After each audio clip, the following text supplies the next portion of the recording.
To say that I've got a fondness for air combat games would be quite the understatement. From the earliest days of 8-bit microcomputers to various PCs and beyond.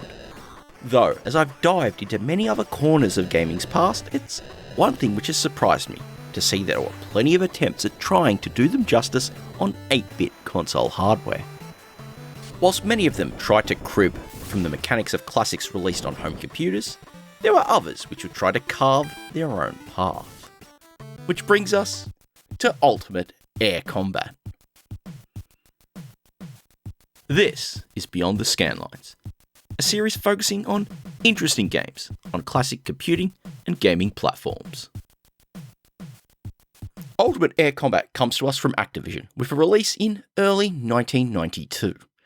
You step into the flight suit of an unnamed pilot, tasked with leading the operation to dismantle the forces of one General Don Guano. Unsurprisingly, this is one where you're basically doing it on your own. Sure, you're operating from an aircraft carrier with a whole bunch of other personnel on board, but no, as you head up on missions, it's just you and the wild blue yonder. The operation to take down the General's forces consists of 36 missions, split up into 9 levels, each with 4 missions. These can be tackled in any order, with your choice being the first step before taking into the air. Next up is the customary briefing, which alongside the usual briefing text also highlights visuals of their final target. Then you pick your fighter, either the F-14 Tomcat, FA-18 Hornet, or the Harrier Jubjet. Each offers its own pros and cons, which makes making this decision one which you can't really take lightly. The Tomcat is the air-to-air heavyweight, serving as the best one for taking out airborne threats. The Harrier is the opposite. It's best for air-to-ground action, and can also carry the most armour. However, this also means it's more vulnerable to attack from enemy aircraft. The Hornet is the all-rounder with the greatest speed, especially with its afterburners, letting it outfly enemies and their missiles. With a plane chosen, it's time to arm it. The 3 aircraft differ in both the number of hardpoints available, alongside the weapons you can fit to them. You can have this automatically configured for you, but in the long run, optimizing your own loadout is very, very handy. But then at last, you can finally take to the skies. Each mission consists of 2 phases. The first takes place from the cockpit, where you'll be tasked with downing a number of enemy fighters. These spawn in one at a time, so quickly dispatching them is essential, lest you be overwhelmed by their numbers. Mechanically, you'll find it's not a full simulation, though there are plenty of elements brought over.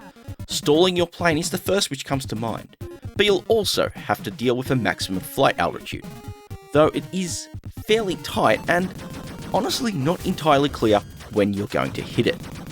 Other than that, you'll use your radar to locate enemies, then close in and take them down, using either your cannons or by launching air-to-air missiles. When using the latter though, you'll need to wait for the lock, and also note that you can only fire one at a time. Though things do start out relatively sedate, it isn't long before the enemies start getting trigger happy with using their own missiles. Evading those requires both some tricky piloting, but also using your countermeasures, deployed by hitting both the A and B buttons on the controller. Taking damage is indicated by your instrumentation showing the damaged sections of your aircraft. When hit by cannon fire, you're treated with some screen flashing, though when hit by a missile, you'll also experience a violent shake to go around with it. Certainly an exaggeration to what you might expect if you were playing a more serious simulator. The biggest sign that this isn't really a simulation is in the pickups. When an enemy is downed, there's a chance they'll drop a pickup item. Collecting these will offer one of 3 benefits: repairing a damaged system on your plane, adding an extra air-to-air missile to your stock, or doing the same but for the air-to-ground bombs. After downing all of the enemies, your plane's autopilot will kick in, taking you onto the second phase of the mission, the air-to-ground sequence. This brings a change of perspective. You're now playing from a 3/4 view, much like you'd get in, say, Desert Strike. The goal here is to take out the targets as indicated in the briefing, with the count remaining displayed on your HUD. This is now presented in a much more compact form, It shows your fuel and damage levels, plus the number of targets remaining, and the current weapon with its ammo count. Most importantly though, is the indicator arrow. This leads you to your next target, which really is an obvious replacement for your radar view. The pacing here is kept up by the amount of threats, initially just dealing with ground-based forces, but later on they'll be bolstered up by plenty of aircraft. The ground-based defences typically employ anti-air fire, whilst those aircraft and helicopters, they'll harass you by launching a barrage of missiles, once again. As with the air-to-air section, taking out ground structures will result in pickups being released. Alongside those to repair damage or replenish your missiles or bomb stock, you'll also find ones which can replenish your fuel as well. If you happen to sustain fatal damage to your fighter in either section of the mission, you'll eject and need to replay it. There is one big difference, however. You will lose the plane that you're flying, which greatly increases the risk when you're selecting what plane you're going to fly at the start of a mission. If you lose all of them, the game is over.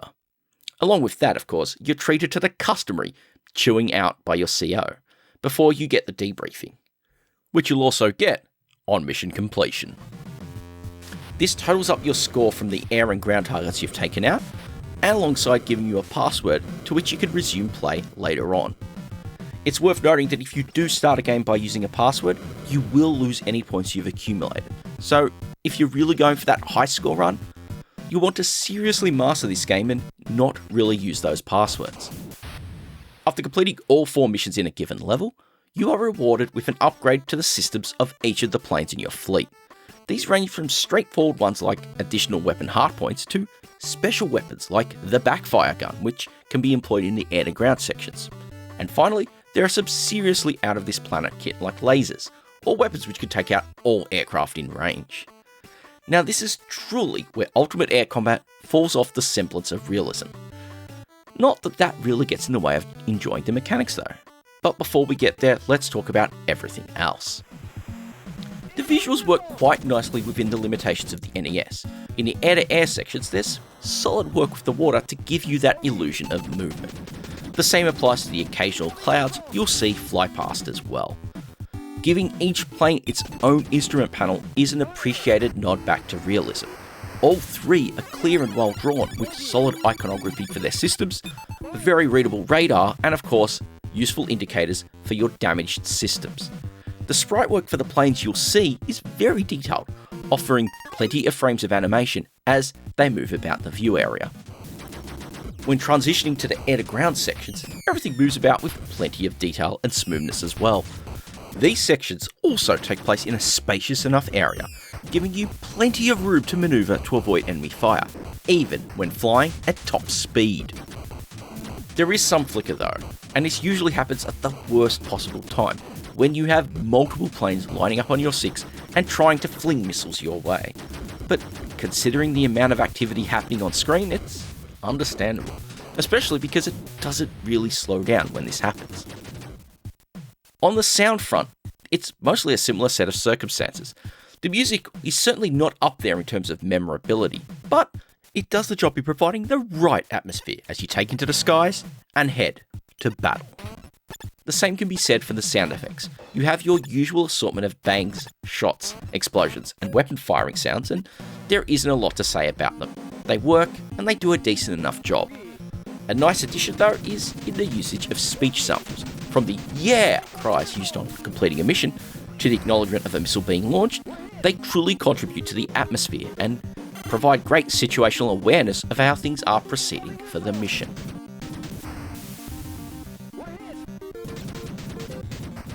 Does Ultimate Air Combat live up to its name? Certainly not. Even by the standards of 1992, to be honest. It does make for a challenging experience, with plenty of variety in its missions and mechanics. The air-to-air combat sequences are the weakest part here. The mechanics introduced at the start of the game aren't really built upon as you progress through, other than just throwing more and more enemy threats for you to defeat. They do control well, however, and it does offer a nice light sim experience right from the player's angle. Having more tasks to do than just take out a bunch of fighters would have helped make them less of a chore though. Can't really say this for the air-to-ground sections. The visual variety in environments goes a long way to keeping things feeling fresh between missions. This is carried over by the variety of threats and targets you'll encounter as well, all requiring unique tactics to evade and take out. The choice of both which plane you'll fly and its loadout becomes truly important in setting you up to accomplish these objectives. But at the same time, you want to be familiar with all three, especially when you lose your favourite when a mission goes wrong.